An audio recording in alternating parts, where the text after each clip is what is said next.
মাথায় যদি একটা হেলমেট থাকতো তাহলে হয়তো এমন মর্মান্তিক ঘটনা ঘটতো না। হ্যাঁ, রবিবার এমনই একটা ঘটনা ঘটেছে পুরুলিয়ার বান্দোয়ানে। অজ্ঞাত পরিচয় একটি গাড়ির ধাক্কায় মৃত্যু হয় এক বৃদ্ধ বাইক আরোহীর। রবিবাসরীয় দুপুরে পুরুলিয়ার বান্দোয়ান থানার অন্তর্গত লিকি গ্রামের অদূরে বান্দোয়ান কাটিন রাজ্য সড়কে ওই মর্মান্তিক দুর্ঘটনা ঘটে। মৃতের নাম প্রাণকৃষ্ণ মাহাতো, তার বয়স ৮০, বাড়ি বান্দোয়ান থানার সাগা সুপর্দি গ্রামে।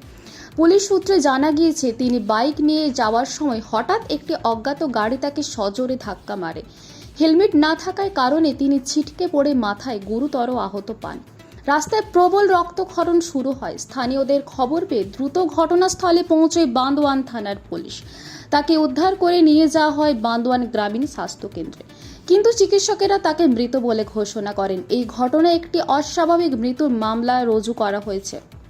দুর্ঘটনাগ্রস্ত বাইকটি আটক করা হয়েছে, তবে ধাক্কা মারা গাড়িটির খোঁজে তল্লাশি শুরু করছে বান্দোয়ান থানার পুলিশ। এরপরও কি জেলার বাইক আরোহীরা শিক্ষা নেবেন না?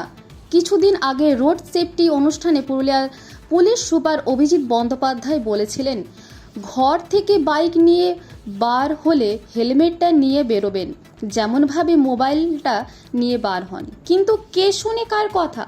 এমনভাবে আর কত মৃত্যু হলে সচেতন হবে পুরুলিয়ার মানুষ? পুরুলিয়ার বান্দোয়ান থেকে নিজস্ব প্রতিনিধির রিপোর্ট, পুরুলিয়া মিরর।